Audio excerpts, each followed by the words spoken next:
呢條片標題就係193爭啲有咗。我之前咪撞車，我先聽過裝人咯。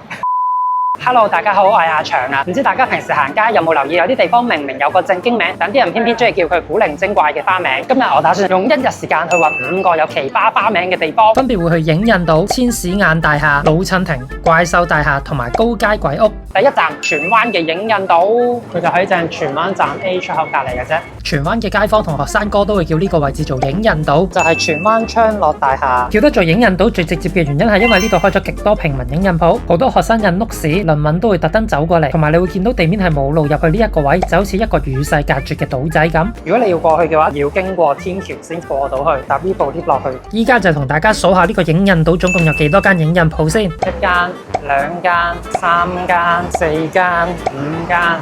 呢度原本都係有間 E 邊喺度嘅，但係執咗，所以原本應該係會有6間影印嘅鋪頭喺度。既然離開呢頭，就帶大家去食一個我成日去食荃灣超出名嘅美食餃子屋，覺得全香港最好食嘅餃子啊！入到嚟商場，終於有冷氣涼啦，勁熱已經濕晒。要個3色煎餃加米線，3色煎餃佢就有芝士、紫菜同埋香辣，佢嘅芝士味超好食。每次咧我都一定買佢嘅芝士味啦。想同大家講嚟呢度食咧，一定要加個米線，因為佢只係加8蚊。呢間咧係好食到我間時都會叫外賣送過去，但係咧煎餃咧係會淋晒嘅，所以如果你食煎餃咧都係親自嚟呢度食係好好多。加9蚊就多一個呢個低糖口醬，同埋佢都會跟埋辣嘅菜脯。芝士煎餃真係超建議大家嚟呢度食，好濃芝士味，食落去仲有少少拉絲，芝士同豬肉嘅味道又好夾，真係呢度嘅 MVP 啊！香辣煎餃大約淡嘅3小辣椒嘅辣度，即使你唔係食得辣嘅人咧，你都係會接受到呢種辣嘅程度嘅。而個紫菜煎餃一食落就好重嘅紫菜味。而米線嘅湯底係豬骨紅蘿蔔湯嘅濃縮版。雖然呢度係專賣餃子，但係佢嘅米線都完全唔會輸蝕俾出面嘅米線鋪。份量都幾多啊！如果你一個女仔嚟食，嗌一個9粒煎餃再加米線咧，大多數都食唔晒。我男人食咧都食到勁飽。埋單咧總共就係81蚊嘅餃子嚟講咧，就算係偏貴啦，但係咧都係值呢個價。因為嚟呢度食咧已經唔係錢嘅問題，係需唔需要等位嘅問題。搞掂完荃灣第一站啦，下一站我哋就要過海去一個好重口味嘅地方——千使眼大廈。The House of 1000 S Hole。而家就搭地鐵過去中環站 A 出口，一出去就會見到目標。搭咗大半個鐘地鐵，終於由荃灣嚟到中環啦！大家見唔見到我身後呢一棟大廈呢？中環人都好熟悉，就係怡和大廈。但係其實佢有一個好重口味嘅花名，香港應該冇咩人知道，就係 The House of 1000 S Hole。中文譯翻就係千使眼大廈或者千屁眼大廈。點解叫呢個名呢？佢有好多嘅出處，都已經無從稽考。有人就話因為佢嘅外觀好似巨型馬桶，亦都有人話係陶傑嘅一篇文章講嘅。但係我上網揾又揾唔到真正嘅出處喺邊。知道真正出處嘅觀眾歡迎留言同大家分享一下。其實就咁睇，我覺得佢唔係話核突啦，但係佢又真係好多個窿，反而我覺得好似好多個洗衣機窿咁樣。其實可以數到佢有幾多個窿喎。呢一邊係12個窿一層，另一邊咧7個窿，唔係正方形，佢係長方形嚟嘅，38個窿一層 ，total 有52層，38乘52等於1976。哇，佢差唔多2000個窿都嚟喎。依家就帶大家睇下呢個千使眼大廈入面係點嘅。下面就有間 marketplace， 幾涼爽啊！咁熱嘅天氣入面底下，佢係1973年落成嘅，唔係好睇得出佢原來已經有50幾年嘅歷史啊，都好新淨，地下都好多人喺呢度返工。上網揾到原來由大廈入面望返出去係咁樣嘅。下一集就係老襯亭上山頂，係 Google Map 咧話可以搭1號小巴直接上去太平山山頂，只需要半個鐘就上到去。睇下係咪真係咁快先？依家5點鐘，希望可以喺天黑之前上到去啦。但係去到之後我就後悔選擇搭小巴上去啦。30幾度底下喺一個咁焗嘅巴士總站等小巴，仲要係20分鐘先一班車，要等2班車先到我。一種水都極唔到，有快入小巴大約用咗20幾分鐘上到山頂。依家係6點21分，用咗1粒鐘由香港站嚟到山頂。不過好彩都未天黑，日落係幾靚嘅。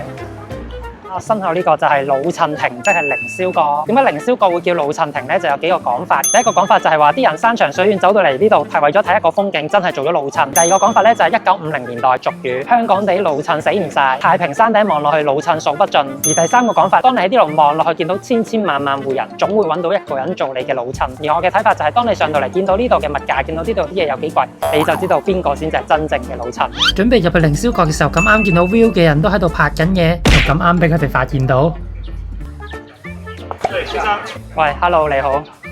咁啱嚟呢度拍科，佢哋都拍緊個節目，9月、10月先推出，唔知到時會唔會見到我呢？歡迎收睇超，我哋哋今集一秒嘉賓，拖嚟嘅 Ivy，拖嚟嘅阿簡，係老朋友 Jason，我係 Era 嘅193，各位記住聽我嘅新歌《愛豆》，同埋我首新歌《原地拖手》。有 Robert 嘅新歌《超級大人》應該出咗到時。同你鬥快出，依家突然之間被拐帶走啊！冇啊冇啊，完全唔知係發生緊啲咩事。唔需要知道。邊個係司機啊？我哇，掂啊！一睇就知你手車厲害。有見到上新聞咯。哇係，講呢啲我唔小心倒車。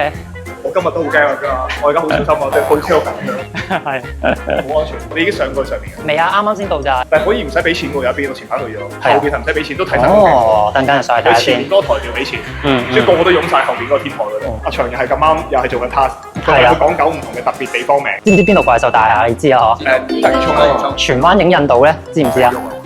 高街鬼屋啊！哦，高街，西係啊，佢係精神病院嚟嘅，跟住傳聞咧有日軍喺嗰度咧殺咗好多人，跟住附近又有個亂葬崗，所以啲居民咧夜晚就聽到高街咧會有啲喊聲啊、腳步聲嗰啲。所以今晚就去嗰度探索一下啦。可以試193手車啦，望後面。望鏡定咗望右，架車已經有一陣嗰啲汗味。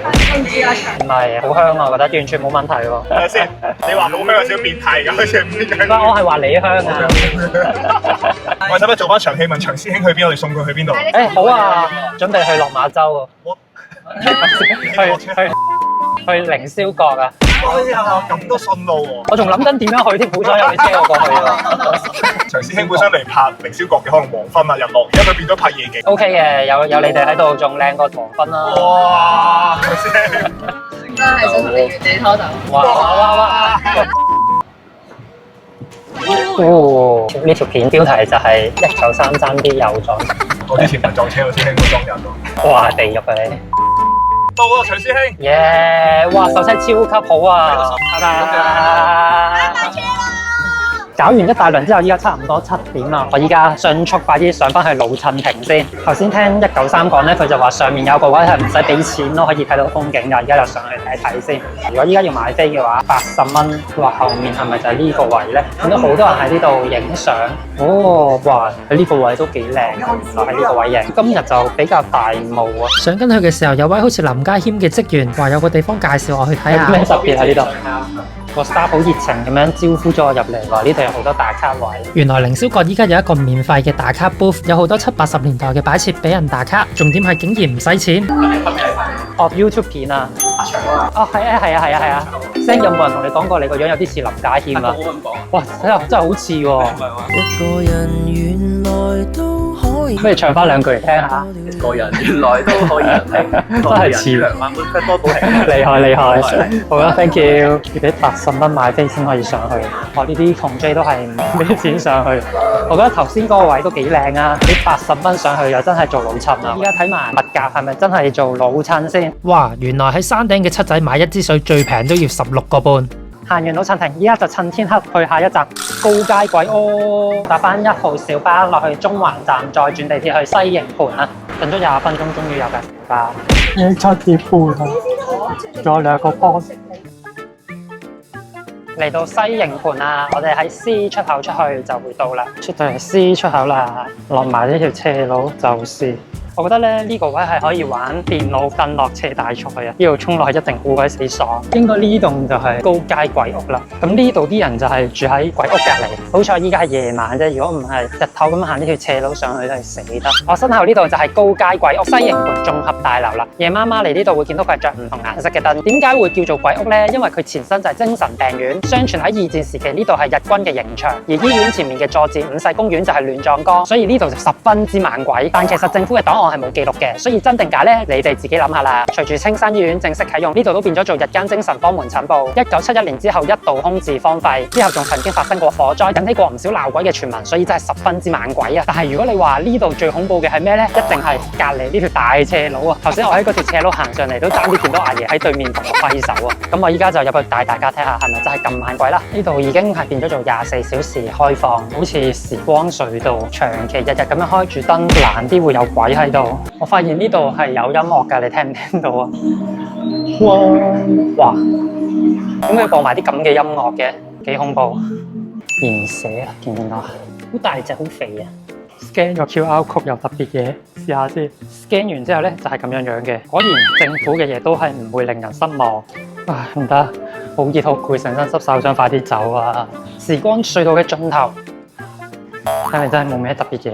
唔得，超級熱啊！我想揾個地方涼下冷氣啊！避暑中心現正開放，可唔可以去避暑中心唞一唞啊？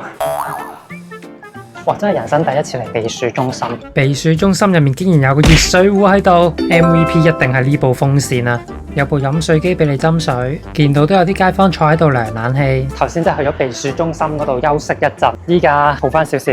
不過我發現其實有社區會堂都幾好，因為咧唔知大家近排有冇睇 Threads 就係有個人喺度鬧話佢嘅工人提早咗1粒鐘開冷氣。我覺得呢啲工人可能有需要就要落嚟啲避暑中心度唞下咯。好黐線，好 mean 咯！我覺得嗰啲人將心比己，如果你老細啊請你唔俾你開冷氣，你又得唔得咧？你做打工仔嘅時候，你覺得人哋咁做有問題；當你做老細請人嘅時候，你又要咁 mean去對人哋。有好多人都唔識將心比己啊！喺香港，去完高街鬼屋，依家就去最後一站怪獸大廈，搭地鐵去鰂魚涌嗰度再行過去就係。不過咧，依家就要面對其中一個大難題，就係要行斜路上翻去地鐵站啊！大熱天時上斜路，真係想攞我命。點上啊？唉，上就上啦。仲有呢條樓梯，仲有邊個嘅諗要今日拍㗎？係我。唉，好涼啊！地鐵站，其實我覺得地鐵站先係真正嘅避暑中心，涼過避暑中心老實講。而家仲要搭多半個鐘車。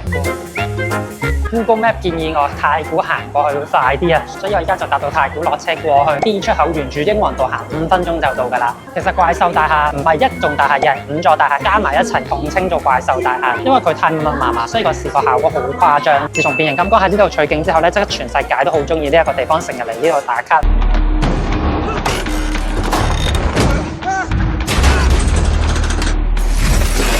尤其是係日本人啊，日本人佢好中意呢一種 cyberpunk 嘅感覺，因為喺80、90年代好多日本嘅動漫都係 cyberpunk 做主題，即係例如《攻殼機動隊》啊、阿基拉啊嗰啲。咁至於咩係 cyberpunk 咧，就係一個好高科技嘅城市入面有一啲貧民窟嘅存在，通常就充斥住啲罪惡，生活環境好惡劣，好似九龍城寨咁樣樣。好多人都會覺得呢啲係好有 feel 嘅。出咗地鐵站啦，沿住呢條英皇道直行5分鐘就到。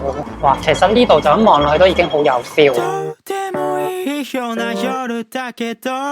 可能因為太多人喺呢度打卡咧，所以佢已經叫人安靜啲。呢度就係怪獸大廈啦，其實都幾有 cyberpunk 嘅感覺，因為長期濕晒。cyberpunk 嘅其中一個元素咧，一定要係濕立立啦，好誇張，啲冷氣機滴水，滴到成個水凼出嚟。好似俾佢吞噬嘅感覺有冇？呢個位咧成日見到有啲人打卡咧會企上去呢個上面打卡嘅，但係可能因為太多人企上去，所以佢而家就封住咗啦，唔俾人上去。想講呢度嘅冷氣機滴水都真係好誇張，我就咁睇中間咧好多水滴滴落嚟，好似落雨咁嘅感覺咯，但係其實係冇落雨喎。日頭睇應該會更加震撼，所以大家上嚟睇嘅話，可以選擇日頭嚟。